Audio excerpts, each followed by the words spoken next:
हात लावून द्या.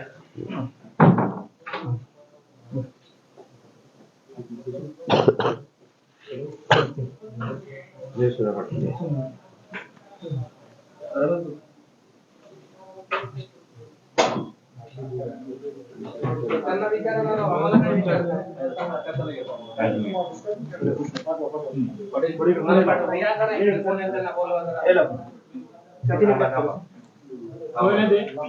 त्यांना बोलवा काय झालं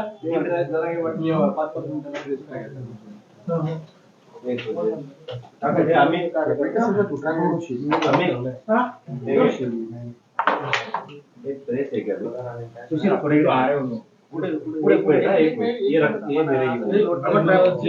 लावायची का लावायची का असली मग गेलं लावून असली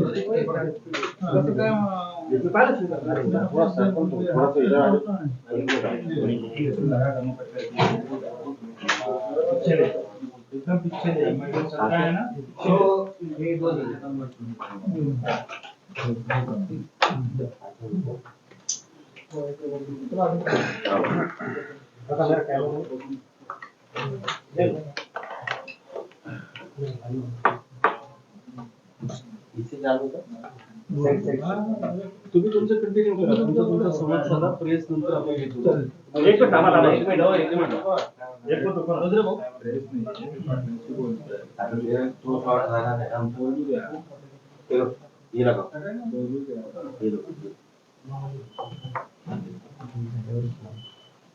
बरोबर इकडून नाही जात आहे. हा बोला. नमस्कार पाटील साहेब. सर्वप्रथम मी आपला अभिनंदन करतो आणि तुमचा पाठिंबा ओबीसी समाजाचा संपूर्ण पाठिंबा तुम्हाला आहे आणि केवळ नुसता कोरडा पाठिंबा नाही तर हा आरक्षणाचा तिढा कसा सुटू शकेल याच्या संदर्भात मी एक फॉर्म्युला घेऊन आलो आहे. नवीन फॉर्म्युला काय आपण आतापर्यंत हे सांगत होतो की आपल्याला 50% वर जाता येणार नाही परंतु आता जे सर्वोच्च न्यायालयाचे निकाल आहे काही ज्याच्यामुळे इम्पेरिकल डाटा ज्याला म्हणतो इम्पेरिकल डाटा म्हणजे लोकसंख्या तर लोकसंख्या जर तुमची 27 पेक्षा जास्त असेल तर तुम्ही देऊ शकता अशा प्रकारचे सर्वोच्च न्यायालयाचे निकाल आहे. काय झालं महाराष्ट्रात योगायोगाने इम्पेरिकल डाटा गोळा करण्यात आलेला बांटे आयोग मागे बघा ते स्थानिक स्वराज्य संस्थेच्या निवडणुका जेव्हा रोखल्या होत्या तेव्हा आपण आयोग नेमला होता त्याचं नाव होतं बांटे आयोग. तर त्या आयोगाने सांगितलंय की 37% ओबीसी आहेत महाराष्ट्रात. मग 37% जर ओबीसी आहे म्हणतात तर आपल्याला 37% आरक्षण देता येईल. पूर्वी आपण 27% आरक्षण आपल्या महाराष्ट्रात होतं. तर आता योगायोगाने आपल्याकडे 10% आरक्षण हे बांटे आयोगाच्या मार्फत मिळालेलं आहे.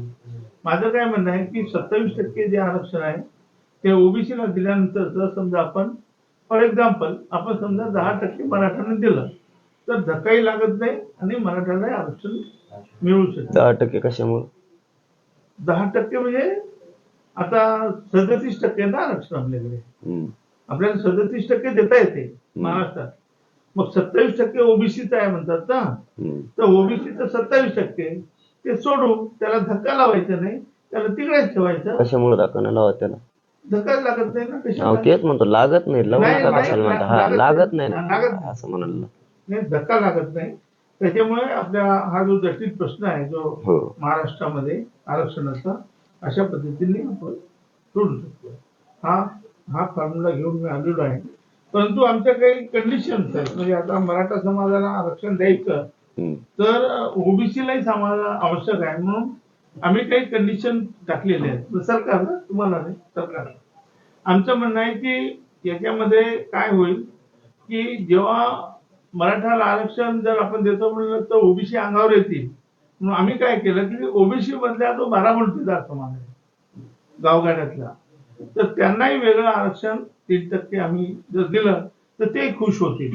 हा ते 12 बलुतेदारांना माझ्या एक लक्षात आलं. तुम्ही टीव्हीला असं म्हणले की 12 बलुतेदारांना जरांगे पाठिंबा का देत नाही. दिला नाही मी तुमच्या समोर तिथं नाही आता द्या दिला का नाही? दिला ना. आणि मग तुम्ही नाही कसं का म्हणजे त्यावर खोटं नाही, बोलत जाऊ नका ना. तुमच्यासारखे इतके ज्येष्ठ नाही, नाही नाही, ते. संभ्रम होतो साहेब समजा- समाजात. नाही, माझं का म्हणणं अहो आहे. तुमच्या समोर तर 3दा तुमचा दिलाय. पाठिंबा आहे ना? ऐका माझा आधी आता. तुमच्या समोर मी पाठिंबा मीडियाच्या बांधवातून दिला. आपण भेट झालो. महापरिवार परिनिर्वाण दिन होता भारतरत्न डॉक्टर बाबासाहेब आंबेडकरांचा. आपण तिथं पूजा केली, तिथं आपली चर्चा झाली.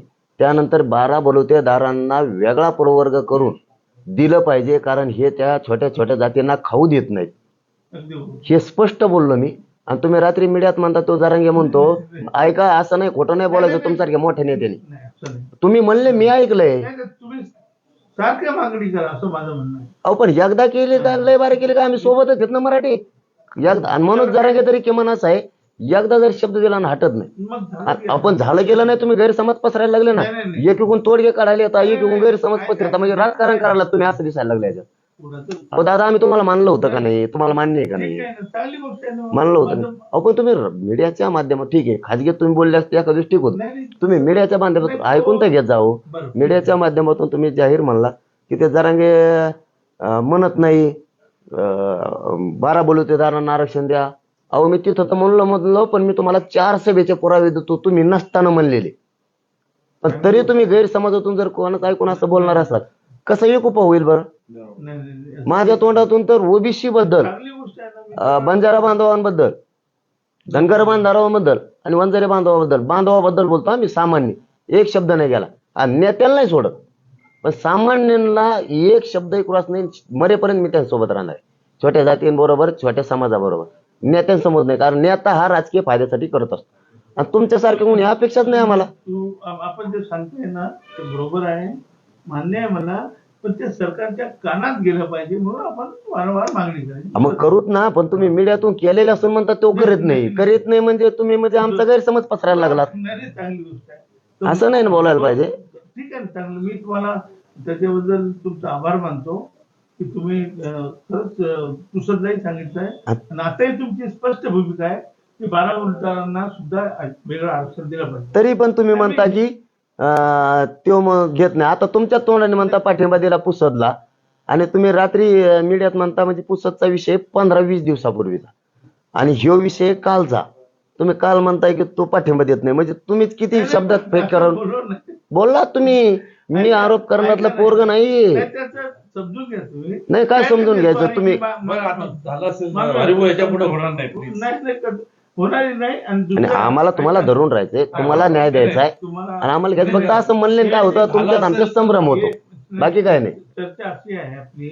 मी तुम्हाला हे का सांगतो की ओबीसी अंगावर जी सरकारची भीती आहे, सरकारला, आपल्याला नाही, सरकारला, तर हा 12 बलुतेदार समाज हा आनंदित होईल, खुश होईल. 14 जाती आहेत याच्या विमुक्त जाती, त्याच्यात आता बंजारा आहे, वड सारख्या जातीचे 14 जाती आहेत, त्यांना विमुक्त म्हणतो आपण. त्यांना आता 3% आरक्षण, त्यांना आपण 4% देऊ शकतो. भटक्या जमाती आहेत 37 जाती आहेत. भटक्या म्हणजे भिक्षुक जमाती असतात त्या. आणि एसबीसी, आता एसबीसी म्हणजे तुम्हाला सांगतो की ज्या आपल्या नागपूरला नाही का एक गोवारी नंतर पद्मशाली असा समाज आहे ना, भावसार, हा जवळपास 49 जाती आहे, त्याला एसबीसी म्हणतात. तर त्यांना 50च्या वर दिलं होतं. आपण ते जे 52 म्हणतो ना, ते 2% टाइम पास करून दिलं होतं. म्हणजे पण खरं म्हणजे त्यांना 50च्या आत द्यायला पाहिजे. आपण त्याला 50च्या आत आणतो आता. तर ते अशा जवळपास 142 जाती आहेत की ज्याचा जे आनंदित होते. 142 जाती. जर मराठ्यांना आरक्षण मिळालं तर मराठा फटाके वाजवतील, आणि हे पण ढोल वाजवतील, हे पण डबडे वाजवतील, आणि हे पण आनंदित होतील, हे पण पेढे वाटतील. 142. मग मला सरकारला विचारायचे की तुम्हाला भीती कोणाची आहे? म्हणजे भटके, विमुक्त, 12 बलुतेदार, धनगर, बंजारी आणि ह्या 49 जाती, याचा फायदा होत असेल मराठा समाजाबरोबर, तर तुम्हाला भीती कशाची? म्हणून हे स्टॅटिस्टिक काढण्यामुळे. दुसरं असं आहे की आता आपल्याला संपूर्ण ओबीसी मध्ये 37% आरक्षणाची पुनर्रचना करायची आहे. म्हणजे मागे काय दिलं होतं ते, म्हणून आपण यांचं 1-1 अर्धा टक्का वाढवतो. आणि दुसरं जे सब कॅटेगरी करायचं म्हणजे ओबीसीचं जसं केलं भटक्यांना विमुक्तांना तुम्ही काल बोललात मला वाटते की जर विमुक्त भटक्यासारखे दिलं बीजेएनटी तर ते टिकाऊ असले पाहिजे असं देता येईल का 100% देता येईल. त्याला काही नाही आता आम्ही दिलं 1994 मध्ये तुम्हाला तुमच्या माहितीसाठी सांगतो 1994 मध्ये जेव्हा अपकड झाला त्याच्यात माझाच सहभाग होता जास्तीत जास्त कारण माझा विषय आहे सब कॅटेगरीचा. तर माननीय शरद पवार मुख्यमंत्री होते त्यावेळेस मला त्यांनी बोलवून घेतलं आणि त्यावेळेस बंजारी वाद पण होता आणि धनगर समाजाने सुद्धा आम्ही 4% मध्ये टाकलं होतं. तर मी म्हणत होतो की धनगर आमच्यात नको आहे बंजारी नको आमच्यात त्यांना वेगळा द्या तर वेगळं दिलं त्यावेळेस ते केलं आपण. ती मीटिंग आम्ही माननीय शरद पवारांनी सर्वपक्षीय घेतली होती. माझं या सरकारला तेच म्हणणं आहे की तुम्ही सर्व पक्षीय म्हणजे ते राजकीय लोक जाऊ द्या आमच्या सारख्याला बोलवा जरांगे साहेबांना बोलवा त्यांचे कार्यकर्ते येतील आम्ही येऊ अभ्यासक येतील छत्रपती संभाजी महाराज असेल त्याच्यात याची एक मीटिंग तर बोलवा. त्या मीटिंगसाठी मी त्या सरकारच्या म्हणजे माझा 1-1.5 महिना झाला हे सगळं रेडी आहे पण सरकार याला फॉर्म्युला बघायला तयार नाही. त्यांना असं वाटतं की हरिभाऊ राठोड काहीतरी ओबीसी बुजून द्यायला सांगतात म्हणून अंगावर येतील म्हणून ते बोलायलाही तयार नाही. मी तुमच्या माध्यमातून तुम्ही खरे म्हणजे आमचे पत्री सरकार आहात पत्री सरकार म्हणत होते आधी नंतर त्याचं नाव प्रति सरकार झाला. मग त्याचा आता आम्हाला जागाच नाही कुठे जाऊन लढायचं नाही आम्हाला सोबत येत आम्ही बदलणार नाही म्हणून कुणाकडे लढायचं कुठे जाऊन सांगायचं की बाबा हे सरकार बघायला तयार नाही.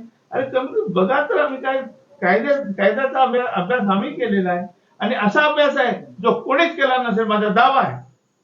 माझा दावा आहे की या संविधानिक अभ्यास आहे मला मी खासदार राहिलेलो आहे आमदार राहिलेलो आहे मी संविधानिक तज्ञ आहे. मला राज्यसभा सुद्धा जेव्हा कायदा बनवते तेव्हा बोलवून घेतात मला कायदे तज्ञ म्हणून मी काही खोटं नाटक काही सांगणार नाही. त्याच्यामुळे स्थानिक स्वराज्य संस्थेमधलं जे आता लोकांना भीती आहे मग ठीक आहे हे आरक्षण होईल पण राजकीय आरक्षणचं काय राजकीय हे जर आलेत आमच्यात तर मग आमचा सरपंचही होणार नाही ही जी भीती आहे त्यासाठी मी सुचवलंय की याचा सुद्धा 3 भाग करायचे 9-9-9-9-3-27 म्हणजे 9% भटक्या मुक्तांना 9% बाराबोलीदार यांना आणि 9% कुणबी मराठा देवा पाटील पाटीदार यांना.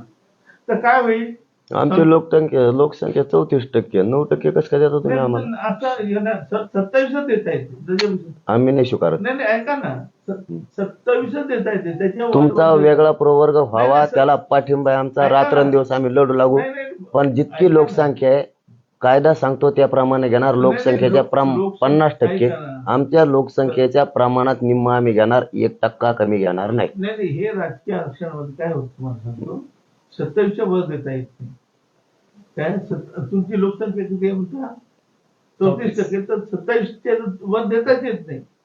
त्याच्यामुळे शेवटी आपल्याला 27च्याच विभाग करावा लागेल कारण तो नियम आहे कायदा. कमी दादा नाही तुम्हाला कमी मिळू नये ही भावना आमची आणि आम्हाला कमी भेटू नये ही सुद्धा तुमची भावना देताच येत नाही तर काय करणार. आम्ही ओबीसी आरक्षणात आम्ही घेतो कायद्यात आहे नाही हो ना कायद्यातच बोलतोय आम्ही. हे तुम्हाला एकच प्रश्न विचारू का कायद्यात करता येत नाहीत म्हणतायत तुम्ही. आम्ही आमच्या 54 लाख नोंदी मिळाल्या एक उदाहरण म्हणून सांगतो.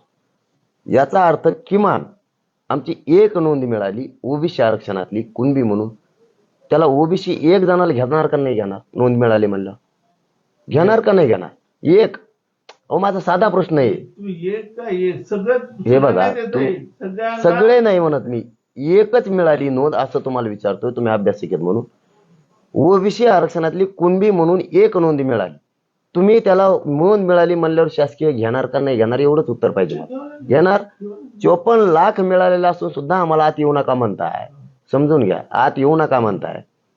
त्यामुळं कायद्यात काय होणार आहे हे आम्हाला माहिती आहे. आम्ही लोकसंख्येच्या प्रमाणात घेणार नोंदी मिळाल्या तेवढे पुरे घेणार ते कायद्यात. तुम्ही असं म्हणताय ना मी तर त्याच्या पुढे जाऊन सांगतोय म्हणजे तुम्ही जे मान्य करताना उलट ओबीसी बांधवांनी काय करायला पाहिजे हे तुमच्या समक्ष सांगतो. ज्येष्ठ आहेत म्हणून तुम्ही अभ्यासक सुद्धा ज्येष्ठ वयानं ज्येष्ठ आहेत. उलट सगळ्यांनी मिळून मराठ्यांना ओबीसीत घ्यावं आणि सगळ्यांनी मिळून ओबीसीचा कोठ्याची मर्यादा वाढवावी म्हणून लढावं. पण अगोदर मराठ्याला आत घ्यावं, मराठ्याला बाहेर ठेवून नाही. आता घेतण्यासाठी चालू आहे ना. तर हे बघा, मी तर म्हणतो त्याच्या पलीकडे जाऊन 100% मराठा समाजाला ओबीसी करून ठेवा. 100%. हे शोधायचं काही गरज नाही, ते पण तुम्हाला सांगतो. 9% 100% कसं होईल तुमच्या फॉर्म्युल्यानुसार? तुमचा फॉर्म्युला 9%चा, 9% 100% मराठा कसं होईल? नाही, मराठा समाजाला ते राजकीय आहे. मराठा समाजाला आपण ओबीसी म्हणून घेऊ शकतो. ते मी अजून तुम्हाला सांगितलं नाही, ते कॉन्फिडेन्शियल आहे. ते नंतर आपण मंत्रिमंडळामध्ये ठेवू, आपण ते कसं करायचं. पण ते 100% होऊ शकते आणि ते चांगलं. उलट त्याच्यात काय काही राहतील, काही राहत आणि कारण त्याचं कारण काय की मराठा कुणबी वेगळं जायचं सम आहे, एकच आहे. त्यामुळे ते आपल्याला करता येईल. दुसरं काय की ओबीसीचं सब कॅटेगरीशन झालं, नंतर एसबीसी आपण आणले. वसंतराव नाईक विकास महामंडळाला निधी मिळत नाही आम्हाला, 7 वर्ष झाले. त्याचा पण मागणी आम्ही करतो. जर आम्हाला मराठा समाजाला आणि हे बढतीमध्ये आरक्षण ओबीसीला सुद्धा मिळावं, म्हणजे रिझर्वेशन इन प्रमोशन, बढतीमध्ये आरक्षण देतं एससी-एसटीला, ते ओबीसीला का मिळू नये, त्यांनाही मिळालं पाहिजे. नंतर ओबीसीच्या विद्यार्थ्यांना 50% स्कॉलरशिप मिळते. आता तुम्ही जर ओबीसी झाले उद्या, आपण दोघे ओबीसी आहोत, मग आपण याच्यासाठी लढू शकतो. पण तुम्ही होऊन द्यानच ना आम्हाला. कसं होऊ देत नाही, कोण होऊ देत नाही? तुम्ही माझ्या सोबत राहा. कसं होऊ देत नाही बघू ना. का होऊ देत नाही, का होऊ देत नाही? ओबीसी नाही, आता आम्ही होणारच आहेत, त्यात अडचण नाही. तुम्ही नाही होऊ दिलं रे, आता आम्ही होणारच आहेत. फॉर्म्युला घेऊनच आलोय मी. तू फक्त हो म्हणा. भटके अंतर परिवर्तन एक नियम आहे, तो एक काढायचा आपल्याला. स्वतंत्र ग्रामपंचायती ज्या आमच्या तांड्याच्या लोकसंख्या 300 लोकसंख्या असली तर त्यांना वेगळं तांडे हे महसूल दर्जा आणि ग्रामपंचायत द्यायला पाहिजे. ज्या सवलती, हे महत्वाचं, ज्या सवलती ओबीसी प्रवर्गाला दिल्या जातात त्या सर्व सवलती मराठ्यांना दिल्या जातात आणि ज्या सवलती मराठ्यांना दिल्या जातात त्या सवलती ओबीसीना द्यायला पाहिजे. म्हणजे सगळ्यांना समान त्या सगळ्या सवलती जे काही असतील सवलती आपण देतो. म्हणजे शिक्षणामध्ये, हॉस्टेल, स्कॉलरशिप, ह्या ओबीसीला ज्या मिळतात त्या सगळ्या मराठ्यांना मिळाल्या पाहिजे आणि ज्या मराठ्यांना मिळतात ते ओबीसीला मिळालं पाहिजे. नंतर न्यायमूर्ती रोहिणी आयोग, आता देशभर हा एकच अशी गोष्ट आहे, न्यायमूर्ती रोहिणी आयोग, की या देशामधले जेवढ्या आरक्षणाचे प्रश्न आहेत ते सगळं मिटू शकतात, असं हे रोहिणी आयोगाचं तत्व आहे, जे आपण करतो. ते त्याच्यासाठी या सरकारने केंद्राकडे शिफारस करावी ही मागणी आपली. नंतर आता समजा आपल्याला आरक्षण तर मिळेल, पण हे ठेकेदारी पद्धती जे चालू आहे ही बंद झाली पाहिजे आणि शासनामध्ये पूर्णतः भरती झाली पाहिजे. यासाठी सुद्धा आपण आता सोबतच लढणार आहोत. आणि विद्यापीठ महाविद्यालयामध्ये 10,000 पदं खाली आहेत. तुम्ही आरक्षण मिळून तर द्या, पण हे पदभरती होत नाही ना. त्याच्यासाठी आपण दोघांनी, आपण ओबीसी आणि मराठा समाजाने एकत्र आपल्याला लढा द्यावा लागेल. एकदा आरक्षण मिळालं लढू ना. आधीच हे कुठं लढत बसता, आधी आमचं दुरण टेकाना, तर आधी आमचं मिळून द्या आणि मग ते भरत्या फिरत्यासाठी लढू ना. तुम्ही आधीच कामाला लागावं लागले आम्हाला, आमचं आणखीन इकडंच दुरण टेकाना. तुम्ही भले गाभाळ घेऊन आलेलं आहे मोठं, ते आता इतकं वाचून दिलं. आमचं आरक्षण, आमचा डोळ्यासमोरचा स्टेट विषय, मराठ्यांना ओबीसीतून आरक्षण सगळ्यांना, आमचा समोरचा विषय क्लिअर आहे. हा, हे बाकीचं हे कुठाण्यासाठी लढत बसावं. आता देतो मी सोडून बसतो चापडीत आम्ही. मेन आमच्या लेकरांचं मरण दादा इथं आहे सध्या, हे महत्वाचं. याच्यासाठी तुमच्यासारख्या सगळ्या गोरगरीब बांधवांनी उठलं पाहिजे. आम्ही उठतोच ना, उठलोच म्हणलोय. तुम्हाला पाठबळ सुद्धा आहे. आता ज्वलंत प्रश्न मराठा आरक्षणाचा. तुमच्याही वेगळ्या प्रवर्गासाठी जर आम्ही मागं पडलो तर मग आम्हाला बोला, 1 इंच मागं न राहणार. पण आता सध्या आमचा ज्वलंत प्रश्न आहे, याच्यात सहभाग गरजेचा आहे. हा, हे 100% होऊ शकतं, फक्त याच्यावर नजर टाकायचं.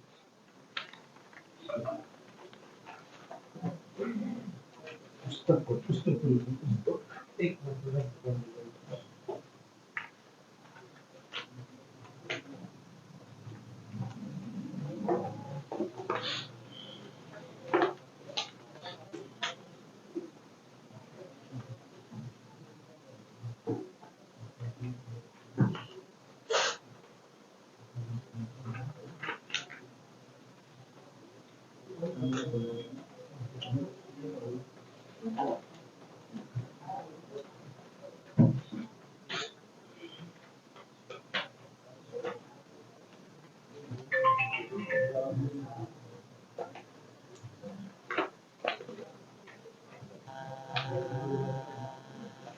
नाही, हे आहे, चालेल. पण आम्ही याच्यावर विचार करतो आम्ही, याच्यावरती विचार करतो, पण हे परवडणार नाही आम्हाला.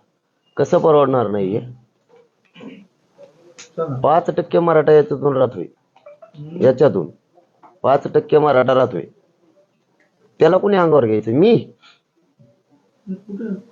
हा, मग बघा, समितीनं सांगितलेली लोकसंख्येवरच बोलतो मी.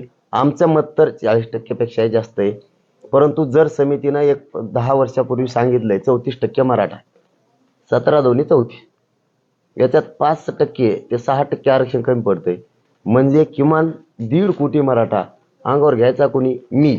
दुसरी गोष्ट, तुमचा जर फॉर्म्युला ऐकला तर, दुसरी गोष्ट, त्यांच्यावर अन्याय का? सगळ्या मराठ्यांना का नको? एक बघा, अभ्यासक म्हणून बोलतो मी आज तुमच्याशी. आमच्या अर्ध्या मराठ्यावर अन्याय का? तुमचा फॉर्म्युला अर्ध्या मराठ्याला आरक्षण देतो, अर्ध्याला देत नाही. 100% मराठ्यांना आरक्षण नाही ना, ते याच्यात कसं बसल? नाही ना बसल. याच्यात नाही. हा, मग याच्याबद्दल बोलतो मी, कागदावर बोलतो. याच्यावर मराठा बसत नाही. तुमच्यात दुसरं काही डोक्यात असेल ठीक आहे, पण याच्यात मराठा बसत नाही. त्यामुळं मला हे का मान्य नाही, हे तर याच्यात सगळा मराठा बसत नाही. आणि मी मराठ्यावर अन्याय नाही करू शकत, कारण माझे बाप ते आहेत, मी त्यांचे लेकरू आहे, आणि मी त्यांच्याशी गद्दारी करू शकत नाही. पाहिजे तर सगळ्या मराठ्याला पाहिजे, नसता संघर्ष सुरू आहे. ह्या फॉर्म्युल्यात आम्ही बसत नाही. दुसरं काय असू शकतं तुमच्याकडे तर ठीक आहे, मग त्याबद्दल ठीक आहे. याच्यात 100% मराठा आहे. तुम्ही म्हणताय ना, तुम्ही तर 1.5 कोटी मागे राहतील. माझं म्हणणं आहे, मी तर परत सांगू दुसऱ्या शब्दात, माझं म्हणणं आहे की 100% मराठा हे ओबीसी तत्सम म्हणून येथील तो जी आर मी आणलाय सोबत. तुम्हाला दाखवू का? अरे तत्सम मध्ये ठीक आहे, नाही वाचलाय मी, ती बघितलाय तो पण. हो, मी तो पण वाचलाय ना, मी तो पण वाचलाय. हेच आत्ताचा मूळ ज्वलंत प्रश्न काय आता, की समाजानं उठाव केलेला आहे. मराठा समाज, मराठा आणि कुणबी एक आहे, जवळपास गॅजेट आहेतच. मग त्याच्यावर विश्वास नका ठेवायचा तर नका ठेवू. आता 54 लाख नोंदी सापडल्यात, तुम्हीच म्हणताय सरकार म्हणून, तर मग आता पुरावे पाहिजेत का तुम्हाला? मराठा कुणबीची एक, याच्या पलीकडचा तिसरा पर्याय सांगतो. सरसकट शब्द याचा बाऊ काही ओबीसी नेत्यांना केला. बाऊ काय केलाय? 5 कोटी मराठे आत येणार आहेत, 5 कोटी मराठे आत येणार आहेत, आपल्याला काहीच राहणार नाही. अरे बाबा हो, तुम्ही ओबीसीचे नेते आहेत, सगळेच आपलं सुद्धा सगळे एकत्र आहेत. तुम्ही असं सांगायला पाहिजे ओबीसी बांधवांना की सगळे आत नाही येणार, कारण ऑलरेडीच विदर्भातले मराठे आरक्षणात गेलेत, खानदेशचे मराठे आरक्षणात गेलेत, पश्चिम महाराष्ट्रातले जवळपास 60% मराठे आरक्षणात गेले ओबीसी आरक्षणात, कोकणचा पठार भाग सुद्धा सगळा आरक्षणात गेलाय. खाली मराठे राहिले कोण? मराठवाडा आणि उर्वरित महाराष्ट्रातले काही जिल्हे.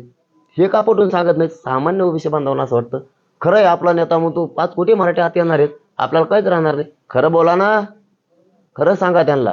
तुमच्या राजकीय फायद्यासाठी कशाला खोटं सांगता?